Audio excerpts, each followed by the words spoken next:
Hi అండి. మనం క్లాత్‌ని ఫోల్డింగ్ చేసే విధానం బట్టే పైపింగ్ అనేది వస్తుంది. ఎలా ఫోల్డింగ్ చేయాలనేది ఇంకోసారి చెప్తాను. వీడియోని స్కిప్ చేయకుండా చూడండి. నేను తీసుకున్న క్లాత్ వచ్చేసి సాఫ్ట్ నెట్ క్లాత్ అనమాట. నెట్ అంటే మనకి టిష్యూ క్లాత్. నెట్ క్లాత్ కాదు, టిష్యూ క్లాత్ సాఫ్ట్‌గా ఉంటది. కొంచెం క్వాలిటీ మెయింటైన్ చేస్తే గుచ్చుకోకుండా ఉంటది. ఇలాంటివి క్లాత్ వేసినప్పుడల్లా మనల్ని అడుగుతూనే ఉంటారు, నెక్ దగ్గర గుచ్చుకుంటుందా కానీ ఏం గుచ్చుకోదండి, క్వాలిటీని బట్టే ఉంటుంది. తక్కువ క్వాలిటీ ఉన్న తీసుకుంటే గుచ్చుకుంటుంది, సేమ్ ఇలాగే కనిపిస్తుంది కానీ మెత్తగా ఉండదన్నమాట. ఇది వచ్చేసి మీటర్ 100 రూపీస్. సిల్వర్ ఉంటుంది, చాలా రకాలు ఉంటాయి, నేను చాలాసార్లు చెప్పాను కూడా. ఇప్పుడు మనం ఏం చేయాలంటే మనకి ఎంత నెక్ రౌండ్ ఉందో అంతా కూడా క్లాత్ అయితే ఉండదండి, జాయింట్ ఖచ్చితంగా పడతాయి. క్రాస్గా కట్ చేసుకున్నాం కదా, జాయింట్లో పడిన తర్వాత ఒక పీస్లో ఉన్న క్రాసు ఇంకో పీస్లో ఉన్న క్రాస్ని జాయిన్ చేసేసుకోవాలి. కొంచెం ఎక్కువ తక్కువ ఉంటే నీట్గా కట్ చేసుకోండి. 1.5 ఇంచు వెడల్పు అయితే సరిపోతుందండి, అంతకంటే ఎక్కువ ఉంటే బాగోదు. ఎందుకంటే ఒక సైడ్ ఫోల్డింగ్ చేసి కుట్టుకుంటాము, మళ్ళీ ఖర్చులు కూడా కావాలి కదా నెక్ మీద పెట్టి కుట్టుకునేటప్పుడు. 1.5 అయితే సరిపోతుంది. తర్వాత వచ్చేసి ఇలా వన్ సైడ్ నీట్గా ఇలా ఫోల్డింగ్ చేసి కుట్టుకుంటూ వెళ్ళిపోండి. ఇలా వన్ సైడ్ మొత్తం కూడా నీట్గా స్టిచ్ చేసుకుంటూ వెళ్ళిపోవాలి. చూస్తున్నారు కదా నేను ఎలాగైతే స్టిచ్ చేస్తున్నానో అలాగా. ఇలా మొత్తం కూడా వన్ సైడ్ ఇలాగ ఫోల్డింగ్ చేసుకుంటూ వెళ్ళిపోవాలి.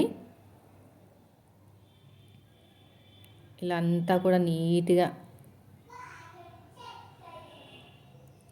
ఇలా మొత్తం నీట్గా స్టిచ్ చేసుకుంటూ వెళ్ళిపోండి.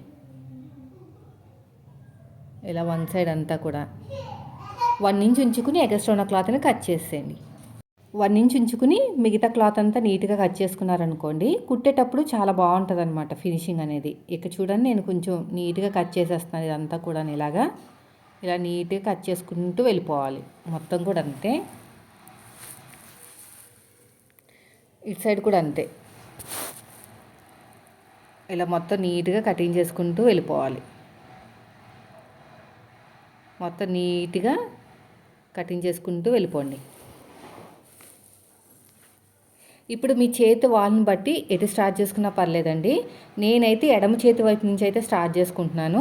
చూడండి, ఎడమ చేతి వైపు నుంచి ఇలాగా పట్టేసుకుని స్టార్టింగ్లో చిన్న ఫోల్డింగ్ చేసుకుంటున్నానండి. రఫ్ ఇచ్చేసేయండి. రఫ్ ఇచ్చేసుకుని పాదం నుంచి డిఫరెన్స్ తోటి రౌండ్ తిరిగే చోట సాగదీయకుండా ఉంచుకోండి, సరిపోతుంది. అదే మంచి టిప్పు. ఇలా మొత్తం కూడా నీట్గా కుట్టుకుంటూ వెళ్ళిపోవాలి. ఇదంతా కూడా నీట్గా స్టిచ్ చేసుకుంటూ వెళ్ళిపోవాలి. ఇలాగా ఇలా నీట్గా స్టిచ్ చేసుకుంటూ వెళ్ళిపోయి రౌండ్ తిరిగే చోట సాగదీయకండి, లూజ్గా వదిలేయండి. అలా వదిలేసుకుంటూ కుట్టుకోవాలి. ఇక్కడ కూడా అంతే, రౌండ్ తిరిగే చోట కొంచెం లూజ్గా వదులుకుంటూ చూడండి ఎలా వదులుతున్నానో అలాగా. అయిపోయిందండి. ఎగస్ట్రా ఉన్న క్లాత్ని కట్ చేసుకోండి. ఒక పావు ఇంచు ఉంచుకుని రౌండ్ తిరిగే చోట చిన్న చిన్న టక్స్ పెట్టేసేయండి. ప్రతి చోట అవసరం లేదు, రౌండ్ తిరిగే చోట పెట్టుకుంటే సరిపోతుంది. ఇలా చక్కగా చిన్న చిన్న టక్స్ పెట్టుకుంటూ వెళ్ళిపోవాలన్నమాట. ఇక్కడ కూడా అంతే. 12వ నెంబర్ థ్రెడ్ తీసేసుకోండి. 12వ నెంబర్ థ్రెడ్ తీసేసుకుని ఫోల్డ్ చేసేసేయండి. నాట్ వేయాల్సిన అవసరం లేదు, ఇన్విజిబుల్ పైపింగ్ అయితేనే నాట్ వేస్తాము, దీనికి అవసరం లేదు. చూడండి, ఇక్కడ ఇలా పెట్టేసుకుని 12వ నెంబర్ ఇలా పెట్టడం రావాలి. మెయిన్ వచ్చేసి థ్రెడ్ పెట్టడం వస్తే మీకు ఇలా ఫోల్డింగ్ చేసి చేయడం వస్తే బాగా వస్తుంది పైపింగ్ అనేది. చూడండి, ఇలా చక్కగా ఫోల్డింగ్ చేయటం వచ్చిందంటే మీకు పైపింగ్ వచ్చేసినట్టే. ఇలా నీట్గా ఫోల్డింగ్ చేసుకుంటూ వెళ్ళిపోవాలి ఇలాగా. ఓకేనా? వెనకాల చూసారా ఎంత చక్కగా వస్తుందో. చూడండి, ఇలాగా ఫోల్డింగ్ చేయటం రావాలన్నమాట. ఇలాగ టైట్గా ఉండాలి, అంటే మనకి థ్రెడ్ ఎంత లావు ఉందో క్లాత్ కూడా అంతా లోపలికి మొత్తం కవర్ అయిపోవాలన్నమాట. లూజ్ వస్తే లావు వచ్చేస్తుంది, బాగా గట్టిగా పట్టేసుకుంటే బాగా సన్నం వచ్చేస్తుంది. అందుకని చెప్పేసి ఇలా ఫోల్డింగ్ చేసుకుంటూ స్టిచ్ చేసుకుంటూ వెళ్ళిపోవాలి ఇలాగా. ఇలా మొత్తం కూడా అంతే, ఇలా నీట్గా ఫోల్డింగ్ చేసుకుంటూ వెళ్ళిపోవాలి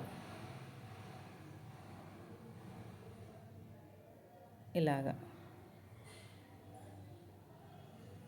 ఇలా నీట్గా స్టిచ్చింగ్ చేసుకుంటూ వెళ్ళిపోవటమే.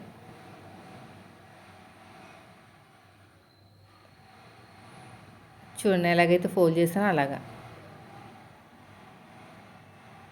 ఇలా చక్కగా నీట్గా ఫోల్డింగ్ చేసుకుంటూ వెళ్ళిపోవాలి.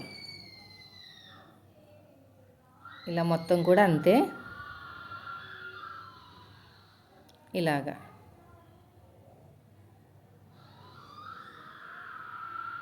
ఇలా ఫోల్డింగ్ చేసుకుని నీట్గా కుట్టుకుంటూ వెళ్ళిపోవాలి.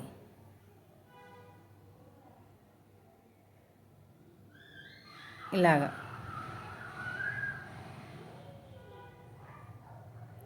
ఇక్కడ కూడా అంతే. ఇలాగా ఇలా స్టిచ్చింగ్ చేసుకుంటూ వెళ్ళిపోండి.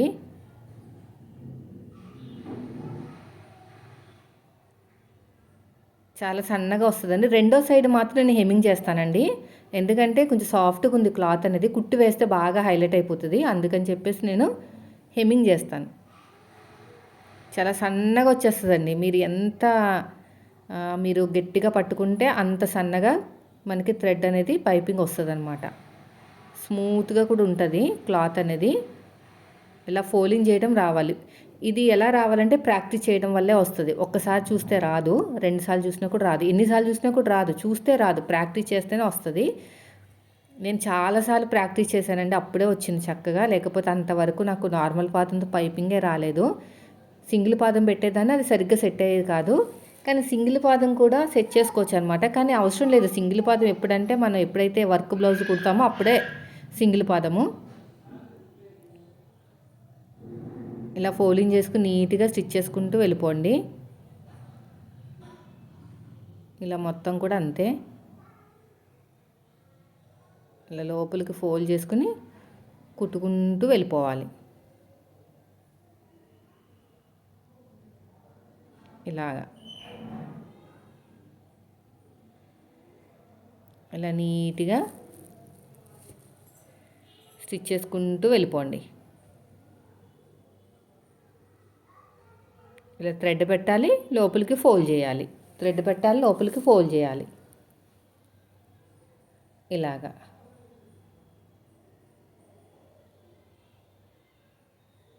ఇక్కడ కూడా అంతే.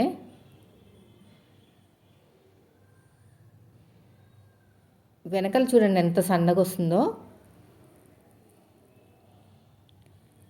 ఏమన్నా పోగులు ఉంటే కట్ చేసుకోండి, ఫినిషింగ్ నీట్గా ఉంటుంది. ఇలా పెట్టుకుని ఫోల్డ్ చేసేసుకోవాలి. ఇలాగా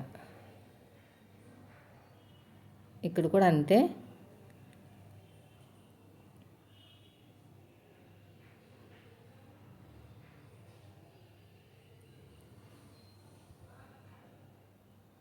ఇలా మొత్తం కూడా అంతే.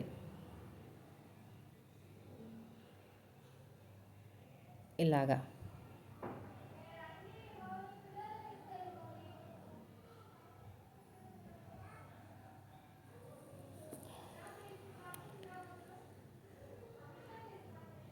ఇలా లోపలికి ఫోల్డ్ చేసేయండి.